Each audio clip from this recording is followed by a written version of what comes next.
Has there ever been a worse host than Jimmy Kimmel at the Oscars? The twice-impeached president wrote on social media. Jimmy Kimmel knew ahead of his fourth time hosting the Oscars that he wouldn't please everyone with his jokes on Sunday, March 10th. But there is some criticism he wasn't willing to take sitting down. In fact, he decided during the show to clap back at one critic in particular, Donald Trump. The twice-impeached president had slammed the comedian on his Truth Social during Hollywood's biggest night. Writing, "Has there ever been a worse host than Jimmy Kimmel at the Oscars?" His opening was that of a less-than-average person trying too hard to be something which he is not. And never can be. Get rid of Kimmel and perhaps replace him with another washed-up, but cheap, ABC talent, George Slopanopoulos, sick. Trump also criticized the ceremony as a really bad politically correct show and called it disjointed, boring, and very unfair. The Jimmy Kimmel Live host took a few moments to address the former president, who is facing dozens of charges and 4 criminal indictments, toward the end of the live Oscars telecast. "Doing this show is not about me, and I appreciate you having me, it's really about you. But I was told we have an extra minute and I'm really proud of something, and I was wondering if I could share it with you," Kimmel said to the audience and viewers at home as he pulled his cell phone out of his pocket. "I just got a review." After reading Trump's social media post, the comedian asked the laughing attendees at the Dolby Theater in Los Angeles if they could guess who wrote the review of the Oscars telecast. Anyone? No? "Thank you, President Trump. Thank you for watching," he said before deadpanning, "Isn't it past your jail time?" Kimmel also shared a clip of the moment on his Instagram account after the ceremony wrapped, captioning the video, "This is my Oscar. Thank you, Donald Trump." This isn't the first time Kimmel has mocked the former president during the Academy Awards. During his first time hosting in 2017, the late-night host poked fun at Trump not only during the monologue, but throughout the telecast, including live tweeting at the real estate mogul, who had been unusually quiet on his then-favorite outlet, Twitter, during the ceremony. Jimmy Kimmel's security guard and frequent comedic foil Guillermo Rodriguez started the party a little early when he brought tequila out for the Oscars audience on Sunday. He toasted several people, including Coleman Domingo, aka Coleman Flamingo, and his wife Charlize Theron. Don Julio was a sponsor of the awards show, and directly after this moment, a Don Julio commercial aired during the break. The bit started with host Kimmel giving special props to Domingo, who is nominated for Best Actor for his starring role in Netflix's Rustin. That's when Rodriguez interrupted Kimmel, handing Domingo a margarita. He then began giving a toast to everyone in the audience, with a special shout-out to his wife Theron. Theron, in turn, could be seen saying, "I didn't know we were married." It's unclear if the entire audience actually got their Don Julio tequila, but Kimmel took a little sip, perhaps a nod to his frequent audience involvement on his late-night show. Jimmy Kimmel kicked off the 2024 Academy Awards by addressing this awards season's hottest topic, Greta Gerwig and Margot Robbie's Oscar snubs.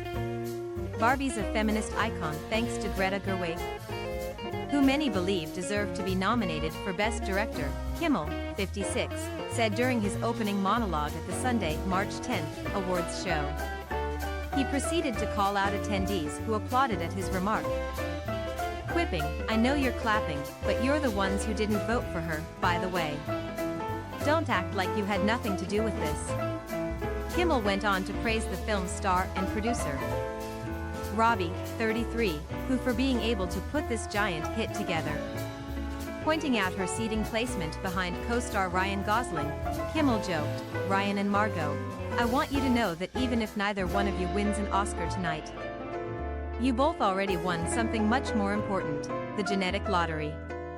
The late-night host ended his Barbie discussion by calling Gosling, 43, so hot, adding, "Let's go camping and not tell our wives."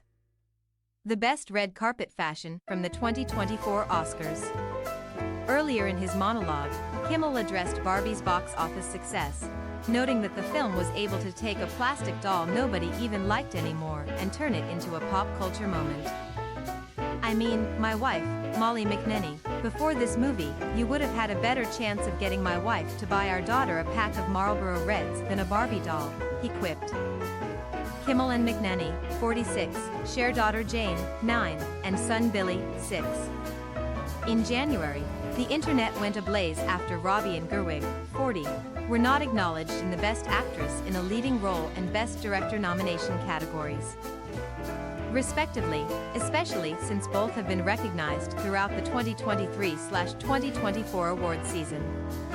However, Barbie did walk away with 8 Oscar nominations, including Best Picture, Best Original Song, Best Adapted Screenplay, Best Production Design and Best Costume Design. Gosling, 43, and America Ferrera are the film's only 2 acting nominees, earning nods for their supporting roles as Ken and Gloria, respectively. There is no Ken without Barbie, and there is no Barbie movie without Greta Gerwig and Margot Robbie, the 2 people most responsible for this history-making, globally celebrated film. Gosling said in a January 23 statement, "To say I'm disappointed that they are not nominated in their respective categories would be an understatement." Stars who are continually snubbed by the Oscars, Leonardo DiCaprio, Margot Robbie and more. Ferrera, for her part, told Entertainment Weekly that she was sad and disappointed by Robbie and Gerwig's exclusion, adding, "Their work in both of those categories was phenomenal. And in my book, they deserve to be acknowledged for the history they made, for the ground they broke, for the beautiful artistry." Robbie, who also served as a producer on Barbie, broke her silence at a SAG-AFTRA screening of the film on Tuesday, January 30th. "There's no way to feel sad when you know you're this blessed," she stated. "Obviously, I think Greta should be nominated as a director because what she did is a once-in-a-career, once-in-a-lifetime thing. What she pulled off, it really is. But it's been an incredible year for all the films." Jimmy Kimmel left no Oscar-nominated film untouched during his nearly 15-minute opening monologue for the 2024 show. "This night is full of enormous talent and untold potential, but so was Madam Web, so who knows?" Kimmel began, aiming for the tanked Marvel film starring Dakota Johnson. The 96th Academy Awards host continued, joking that before Barbie, "You had a better chance of getting my wife to buy our daughter a pack of Marlboro Reds over a Mattel doll. Now Barbie is a feminist icon, thanks to Greta Gerwig, who many believe deserved to be nominated for Best Director tonight." Gerwig, who was snubbed from the category, received a loud round of applause. "Hold on a second. I know you're clapping. But you're the ones who didn't vote for her," Kimmel quipped. "Don't act like you had nothing to do with this." He turned his attention to the film's stars Margot Robbie and Ryan Gosling for winning the genetic lottery and may have asked the latter on a date. "You're so hot. Let's go camping together and not tell our wives," Kimmel told Gosling. Kimmel later made a quip about Robert Downey Jr. being at one of the highest points of his career despite his long period of sobriety. Downey tapped his nose, leading Kimmel to ask, "Was that 2 on the nose, or a drug motion you made? Look at him, he's so handsome, so talented, he's won every award there is to win." He continued, "Is that an acceptance speech in your pocket, or do you just have a very rectangular penis?" 20 years ago, Robert played the villain, and correct me if I have this wrong, in a movie where Tim Allen turns into a dog, right?